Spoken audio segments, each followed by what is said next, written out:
Good evening, fine citizens of YouTube. As you may already be aware, my name is V. Tonight, on this November the 5th, I shall be conducting an experiment of sorts, attempting to trigger your autonomous sensory meridian response, otherwise known as ASMR. In order to achieve this, I will be spending the following moments reciting to you several lines from my feature film, V for Vendetta. I do very well hope that if my manner of speaking is delicate enough, perhaps you shall find relaxation or even slumber creeping up on you. I shall waste no more time on introductions. Now let us proceed. The multiplying villainies of nature do swarm upon him, disdaining fortune with his brandished steel, smoked with bloody execution. We are oft to blame in this. 'Tis too much proved that with devotion's visage and peace action we do sugar over the devil himself. I can assure you I mean you no harm. Who is but the form following the function of what, and what I am is a man in a mask. Of course you can. I'm not questioning your powers of observation. I'm merely remarking upon the paradox of asking a masked man who he is. Voila! In view, a humble vaudevillian veteran, cast vicariously as both victim and villain by the vicissitudes of fate. This visage, no mere veneer of vanity, is a vestige of the vox populi, now vacant, vanished. However, this valorous visitation of a bygone vexation stands vivified, and has vowed to vanquish these venal and virulent vermin vanguarding vice, and vouchsafing the violently vicious and voracious violation of volition. The only verdict is a vengeance, a vendetta, held as a votive not in vain, for the value and veracity of such shall one day vindicate the vigilant and the virtuous. Verily, this vicious author verbiage veers most verbose, so let me simply add that it is my very good honor to meet you, and you may call me V. I am quite sure they will say so, but to whom, might I ask, am I speaking? Evie. Evie. Of course you are. It means that I, like God, do not play with dice, and do not believe in coincidence. Are you hurt? Oh, I merely played my part, but tell me, do you enjoy music, Evie? You see, I'm a musician of sorts, and I'm on my way to give a very special performance. Percussion instruments are my speciality, but tonight I intend to call upon the entire orchestra for this event, and would be honored if you could join me. I promise you it'll be like nothing you've ever seen, and afterwards you'll return home safely. A more perfect stage could not be asked for. Your powers of observation continue to serve you well, but wait. It is to Madame Justice that I dedicate this concerto. In honor of the holiday she seems to have taken from these parts, and in recognition of the impostor that stands in her stead, tell me, do you know what day it is, Evie? Not any more. Remember, the 5th of November, the gunpowder treason and plot. I know of no reason why the gunpowder treason should ever be forgot. First, the overture. Yes, the strings. Listen carefully. Can you hear it? Now the brass. Wait, here comes the crescendo. How beautiful, is it not? Good evening, London. Allow me first to apologize for this interruption. I do, like many of you, appreciate the comforts of everyday routine, the security of the familiar, the tranquility of repetition. I enjoy them as much as any bloke, but in the spirit of commemoration, thereby those important events of the past, usually associated with someone's death, or the end of some awful bloody struggle, are celebrated with a nice holiday. I thought we could mark this November the 5th, a day that is sadly no longer remembered, by taking some time out of our daily lives to sit down and have a little chat. There are, of course, those who do not want us to speak. I suspect even now orders are being shouted into telephones, and men with guns will soon be on their way. Why? Because while the truncheon may be used in lieu of conversation, words will always retain their power. Words offer the means to meaning, and for those who will listen, the enunciation of truth. And the truth is, there is something terribly wrong with this country, isn't there?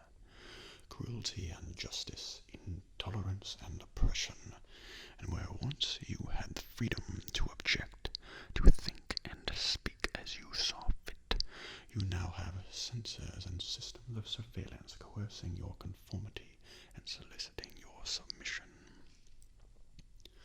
How did this happen? Who's to blame? Well, certainly there are those who are more responsible than others, and they will be held accountable. But again, truth be told, if you're looking for the guilty, you need only look into a mirror. I know why you did it. I know you were afraid. Who wouldn't be? War, terror, disease. There were a myriad of problems which conspired to corrupt your reason and rob you of your common sense. Fear got the best of you, and in your panic you turned to the now High Chancellor, Adam Sutler. He promised you order, he promised you peace, and all he demanded in return was your silent, obedient consent. Last night I sought to end that silence. Last night I destroyed the Old Bailey to remind this country of what it has forgotten. More than 400 years ago, a great citizen wished to embed the 5th of November forever in our memory. His hope was to remind the world that fairness, justice, and freedom are more than words. They are perspectives. So, if you've seen nothing, if the crimes of this government remain unknown to you, then I would suggest that you allow the 5th of November to pass unmarked. But if you see what I see, if you feel as I feel, and if you would seek as I seek, then I ask you to stand beside me 1 year from tonight, outside the gates of Parliament, and together we shall give them a 5th of November that shall never, ever be forgot. I must say that I am rather astonished by the response time of London's finest. I hadn't expected you to be quite so Johnny on the spot. My apologies. Are you feeling all right? It's my home. I call it the Shadow Gallery. Oh, here and there, much of it from the vaults of the Ministry of Objectionable Materials. Heavens no, stealing implies ownership. You can't steal from the censor. I merely reclaim them. I suspect if they do, a few bits of art will be the least of my worries. You did what you thought was right. Is that what you really think? Or what they'd want you to think? May I ask where? They're looking for you. If they know where you work, they know where you live. I'm afraid that won't work either.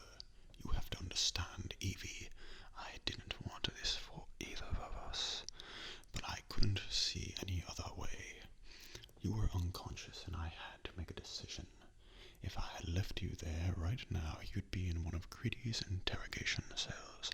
They'd imprison you, torture you, and in all probability, kill you in the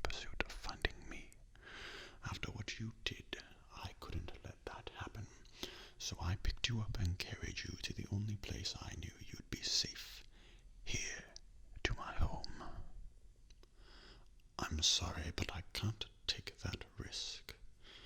You know it's underground. You know the color of the stone. That it be enough for a clever man. Only until I'm done.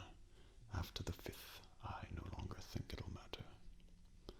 I hope I didn't put you off your appetite. Yes, I'm fine. There was a fire a long time ago. Ancient history for some. Not really very good table conversation. Now, would you care for a cup of tea with your egg? Have a seat. A government supply train on its way to Chancellor Sutler. I dare do all that may become a man who dares more is none. Yes, every word. There's no certainty, only opportunity. You can be pretty certain that if anyone does show up, gritty or black bag every one of them. People should not be afraid of their governments. Governments should be afraid of their people. The building is a symbol, as is the act of destroying it. Symbols are given power by people. Alone, a symbol is meaningless, but with enough people, blowing up a building could change the world. Good evening, Commander Prothero. Don't worry. I've made sure our reunion won't be disturbed by any pesky late-night phone calls, Commander. That was your title, remember?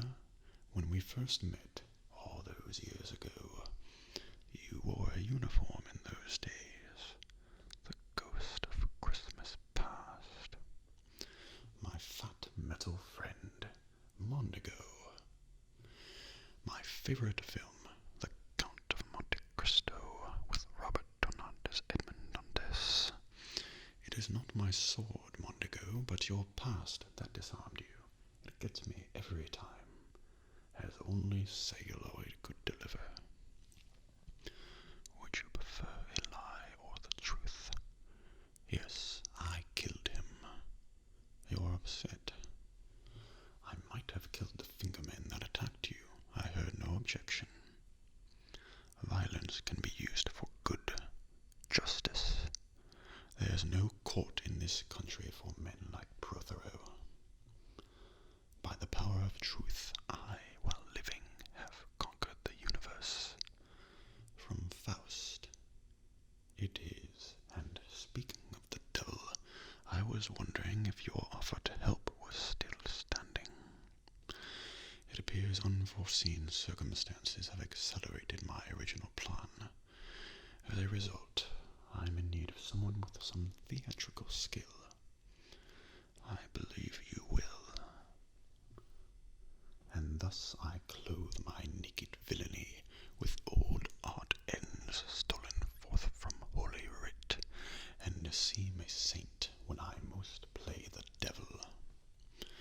Oh, not tonight, Bishop, not tonight. What they did was only possible because of you. I have not come for what you hoped to do, I've come for what you did. There are no coincidences, Delia, only the illusion of coincidence. I have another rose, and this one is for you. I killed you 10 minutes ago, while you slept. I'm sorry, but Mr. Deirdrick's dead. I thought they'd arrest him, but when they found a Koran in his house, they had him executed. Fortunately, I got to you before they did. You said you wanted to live without fear. I wish there'd been an easier way, but there wasn't. I know you may never forgive me, but nor will you understand how hard it was for me. Every day I saw in myself everything you see in me now. Every day I wanted to end it, but each time you refused to give in. I knew I couldn't. You could have ended it. You could have given in, but you didn't. Why? That's it. See, at first, I thought it was hate too. Hate was all I knew. It built my world, imprisoned me, taught me how to eat, how to drink,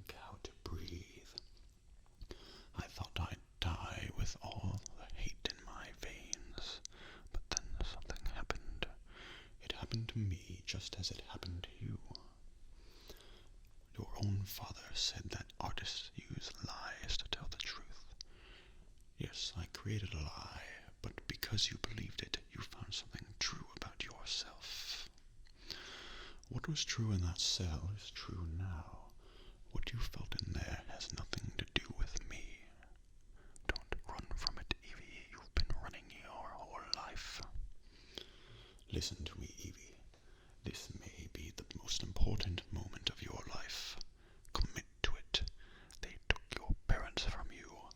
They took your brother from you. They put you in a cell and took everything they could take except your life. And you believed that was all there was, didn't you?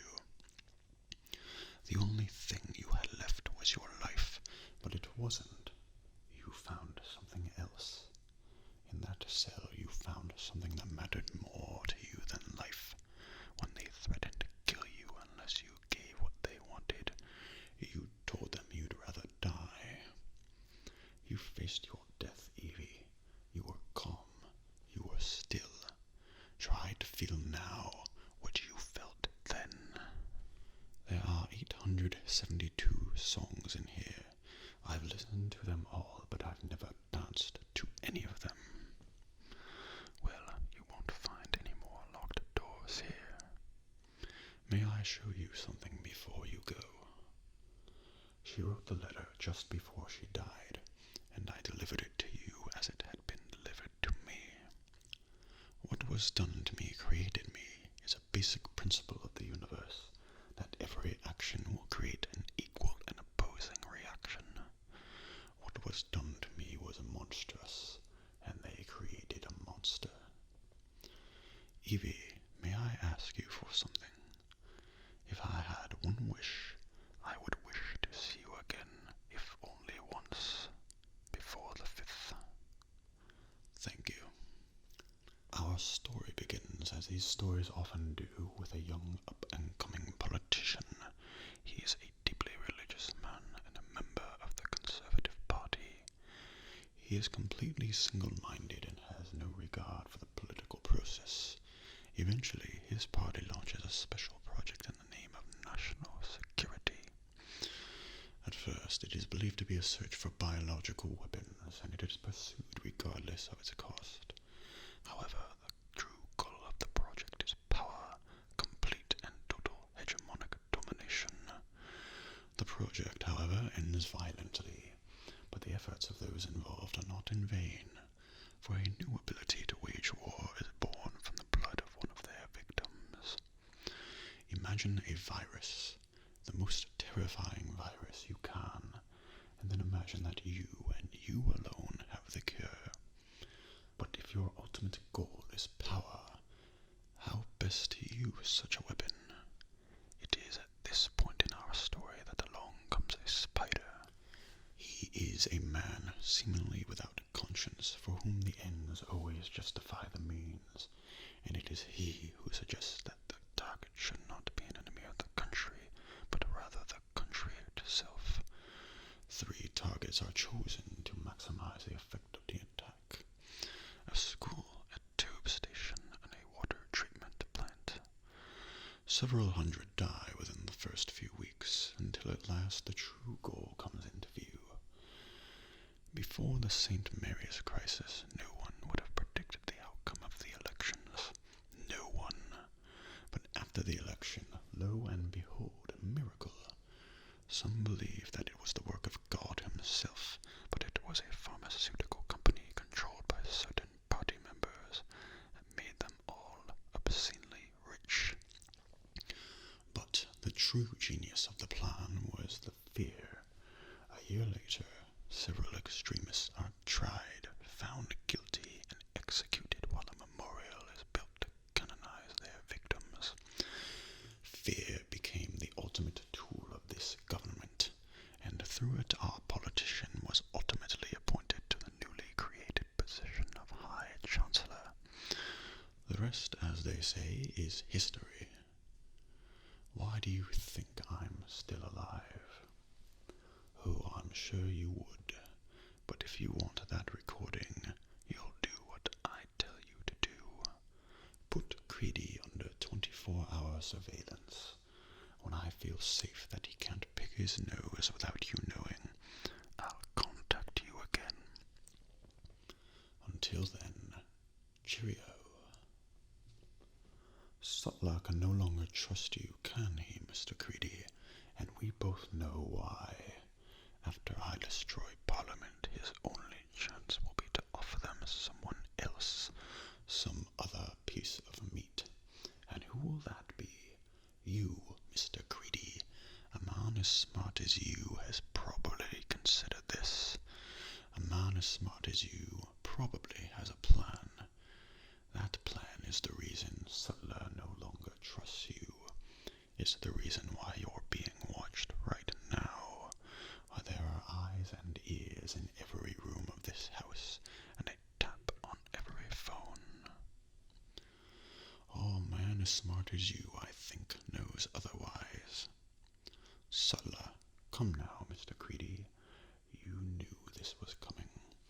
You knew that one day it'd be you or him.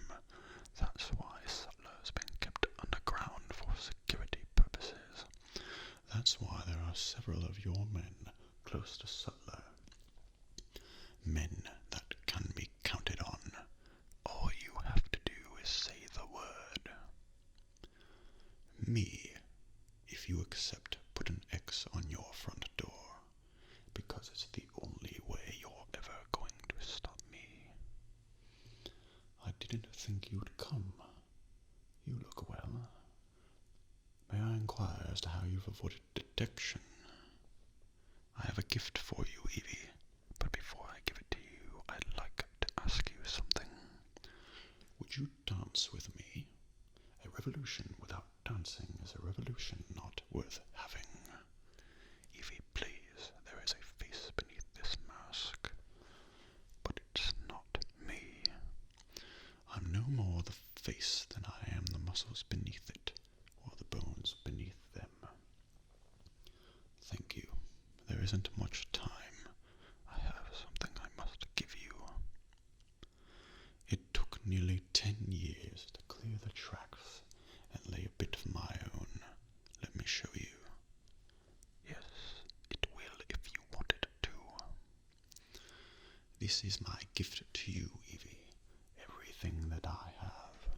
My home, my books, the gallery, this train. I'm leaving to you to do with what you will. No more tricks, no more lies, only truth. And the truth is, you made me understand that I was wrong, that the choice to pull this lever is not mine to make. Because this world, the world that I'm a part of, and that I helped shape, will end tonight. And tomorrow a different world will begin, that different people will shape, and this choice belongs to them. The time has come for me to meet my Maker and repay him in kind for all that he has done. No, you were right about what I am. I have no tree waiting for me. All I want, all I deserve, is at the end of that tunnel. Penny for the guy. I have kept my side of the bargain, but have you kept yours? At last we finally meet. I have something for you, Chancellor. A farewell gift. For all the things you've done, for the things you might have done, and for the only thing you have left. Goodbye, Chancellor, Mr. Creedy. The only thing you and I have in common, Mr. Creedy, is we're both about to die. With my hands around your neck. No, what you have are bullets and the hope that when your guns are empty, I'm no longer standing, because if I am, you'll all be dead before you've reloaded. My turn. Beneath this mask there is more than flesh. Beneath this mask there is an idea, Mr. Creedy, and ideas